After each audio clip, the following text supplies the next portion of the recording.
Honorable Wesley, bonjour. Bonjour mon cher. Vous êtes l'un des membres du rassemblement. Vous étiez de la famille AMP. Aujourd'hui, vous êtes dans le G7 rassemblement. Quelle différence y a-t-il sur le plan politique, bien sûr, quand vous étiez à l'AMP et aujourd'hui vous êtes dans le G7? Bon, il serait bien de me poser la question de savoir pourquoi nous sommes partis de l'AMP avant de me poser celle relative à notre présence. Et pourquoi vous avez quitté l'AMP? Parce qu'il y avait un dysfonctionnement. On a écrit à 3 reprises au chef de l'État pour attirer son attention sur les dangers qui guettaient la nation. On a soulevé beaucoup de points, je ne peux pas y revenir ici. Il n'a pas répondu à 2 lettres. À la 3e, il a demandé à ce qu'on nous reçoive par ses lieutenants. Nous sommes allés, au lieu de comprendre ces idées des sages, ils ont voulu nous embrouiller par des chahis. Ils ont monté des petits politiciens qui viennent de naître pour embrouiller les grands sages dont les idées devaient être exploitées au bénéfice et à la grande satisfaction de la majorité au pouvoir où nous étions à ce temps-là. Mais ils ont chahité jusqu'à dire qu'ils n'avaient plus besoin de nous. Ils leur avons dit, bon, bonne chance. Et finalement, cette bonne chance s'est transformée vite en malchance. C'est là, vous-même, vous êtes conscient que le pays est à genoux. Vous ne voyez pas que vous avez quand même perdu quelque chose? Vous avez perdu le boulot, les honneurs, et aujourd'hui vous vous retrouvez dans l'opposition avec toutes les difficultés. Vous trouvez les membres du G7 avec des demandes d'emploi chez qui? C'est ce boulot-là, on ne nous a pas chassés. Les gens ont vous avez vu des ministres qui recevaient tous les honneurs, vous les avez vus courageusement prendre congé de ces fonctions-là. Ils ont dit non, pour l'intérêt de la nation, nous démissionnons. Les gens ont démissionné. Le président Mwando, paix à son âme, a démissionné comme premier vice-président de l'Assemblée nationale. Il a quitté cette institution. Vous avez vu les Olivier Kamita, tous les autres qui ont abandonné comme ça. À tous les niveaux, les membres qui étaient soucieux du bonheur de ce peuple a déposé carrément en abandonnant les avantages, les honneurs, tout ce que vous pouvez croire. Vous avez choisi de créer votre structure G7, d'adhérer au rassemblement, puisqu'il y avait un certain Etienne Tshisekedi Wamulumba qui n'est plus.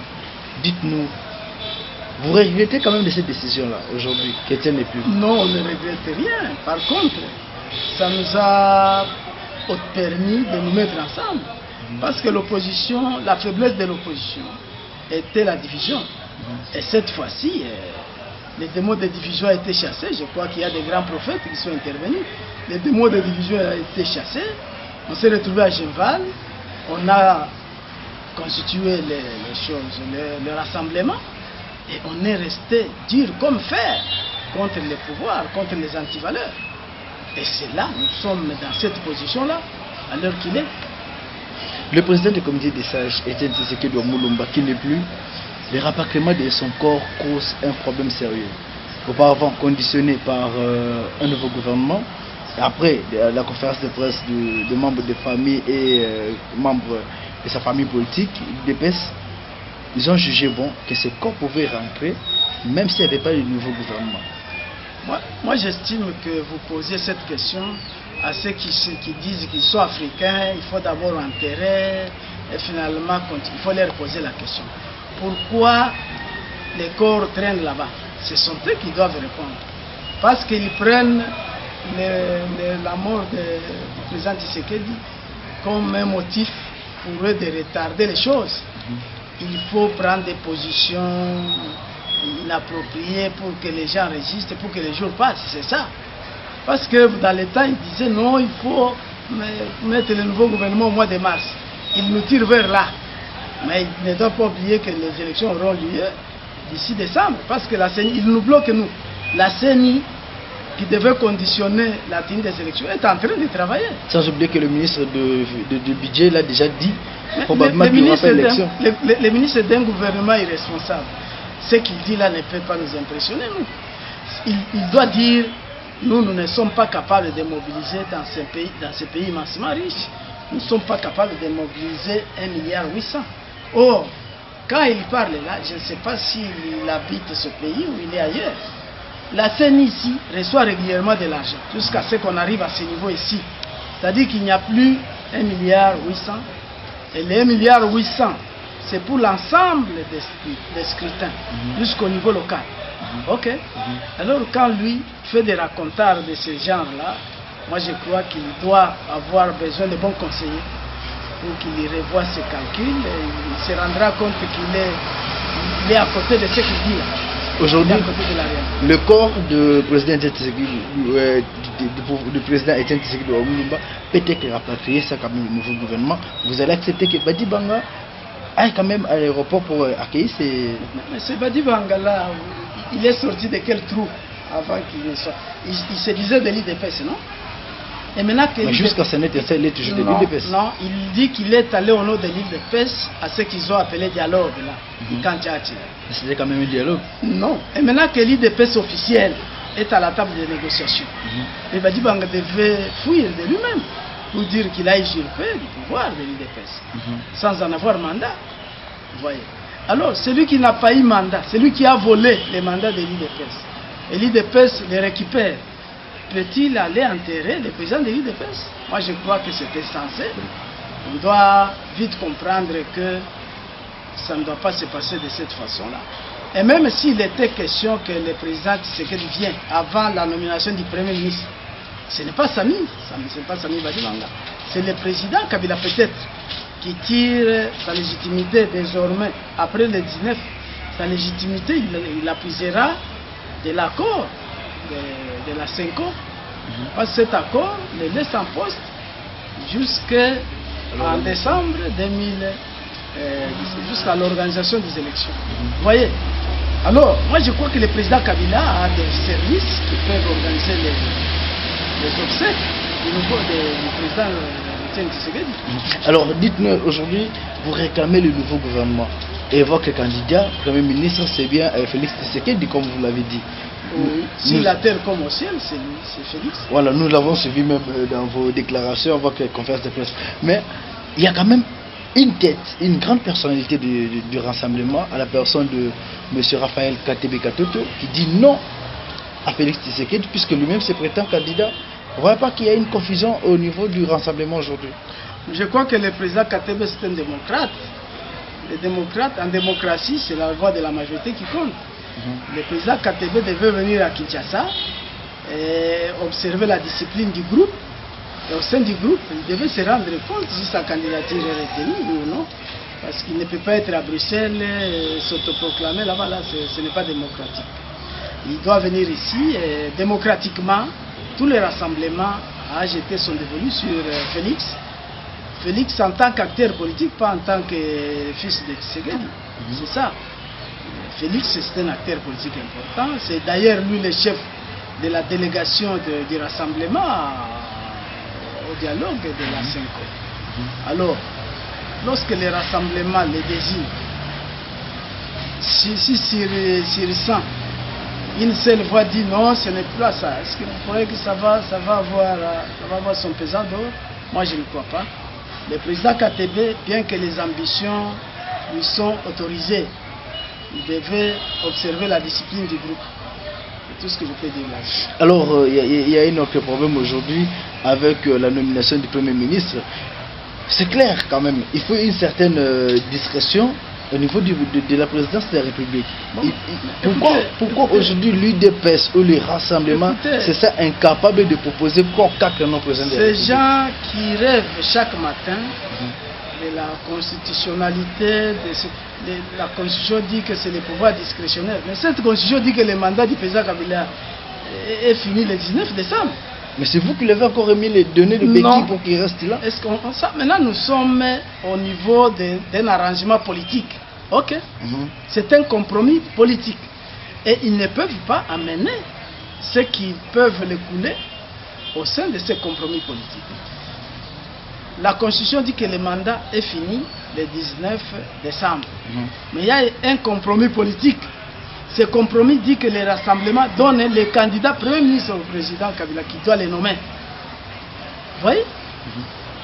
La Constitution dit que le Premier ministre est ici de la majorité parlementaire. Est-ce que maintenant nous avons une majorité parlementaire ici? C'est pour vous dire que ce qu'ils ont comme argument ne tient pas debout. S'il était question de l'organisation d'une nouvelle majorité parlementaire. Là, le président Kabila devait nommer d'abord un informateur. Or, au niveau du compromis politique, on ne doit pas suivre tous ces schémas légaux là. Maintenant, on est au niveau du compromis. Et c'est là qu'ils doivent abandonner les velléités telles que les pouvoirs discrétionnaires. Mais ces pouvoirs-là n'existent plus parce que le président a un mandat de rallonge maintenant, de par l'accord. Et aujourd'hui, vous n'avez pas peur quand même de travailler, de rentrer encore dans le gouvernement? Vous qui fustigez Kabila de tous les mots, aujourd'hui vous voulez encore rentrer dans le gouvernement. Et au cas où il n'y avait pas élection dans 2017, dans notre parti UNAFEC, dont je suis secrétaire général actuellement, notre président national, Antoine Gabriel Kyungwa Koumanza, nous a toujours demandé d'avoir peur des gens. À l'UNAFEC, nous avons peur d'avoir peur des gens. C'est-à-dire, nous n'aurons jamais peur d'entrer au gouvernement. Pour l'intérêt de ce peuple, nous devons y entrer pour bosser dur pour que les élections, pour donner à ce peuple la possibilité de choisir des dirigeants d'ici décembre 2017. C'est ça. Gabriel Koumanza qui était convoqué l'autre fois, il a donné raison de santé. Et le lundi, il pourra encore aller comparaître. Vous n'avez pas peur qu'il soit arrêté, réduit dans le silence comme c'est le cas avec Katumbi qui a même... Je crois que même dans la ferme des gens, parce que même les autorités sont des fermes, ils ne peuvent pas tuer des vaches comme ils veulent. Il faut qu'il y ait un motif. Non, nous voulons payer les minervales, nous voulons ceci. Cette bête a fait ceci, ou se révolte contre les autres, il faut l'écarter. Tant que le président Kyungu n'a pas fait du mal, je crois qu'il n'y a rien. Il avait prononcé des mots. Mais quel mot? Au courage au chef de l'État. Parce que si je peux m'en tenir à la lettre du procureur général, dont les éléments restent encore à confirmer par lui, là où il dit, le président Kyungu avait dit, le président Kabila en tant qu'individu, je répète bien, le président Kabila en tant qu'individu, il n'a rien de différent de nous tous. C'est-à-dire, le président Kabila, lorsqu'on lui enlève la casquette de M. Kabila, lorsqu'on lui enlève la casquette du président de la République, il n'est pas différent de nous tous. Ok? Est-ce que là c'est le mensonge? Si ce que le procureur a dit, c'est ça le motif. Le président Kabila en tant qu'individu. Or, le procureur général du paquet de Lumbashi dit que le président Kyungu a fait outrage au chef de l'État. Et vous vous rendrez compte que là, le président Kyungu ne parlait pas du chef de l'État. Il parlait de Kabila individu, c'est-à-dire Kabila, fils de Maman Sifa et de Mouzé Kabila, si cela est le cas. Et maintenant... C'est bien le cas. Oui, alors vous le confirmez, c'est bien. Alors, si tel est le cas, le président Kyungu n'a pas parlé du chef de l'État. Il a parlé du fils né sans légitimité populaire, sans être président. Kabila comme individu. Là, il n'y a pas outrage au chef de l'État, parce que le chef de l'État est mis à l'écart. Le président Kyungu ne s'est jamais attaqué au chef de l'État. Vous voyez? Alors, cela est différent de ce que le mandat sénégal. Vous avez suivi? Ce qu'il dit là, vous déclarez, même nous tous nous disons, bon, là il a dérapé. Ok. Là il a dérapé, quand il dit Kanambe, quand ceci, cela, là, nous disons qu'il peut avoir dérapé quelque part. Ok. Et ce n'est pas ce que le président Kyungu a dit.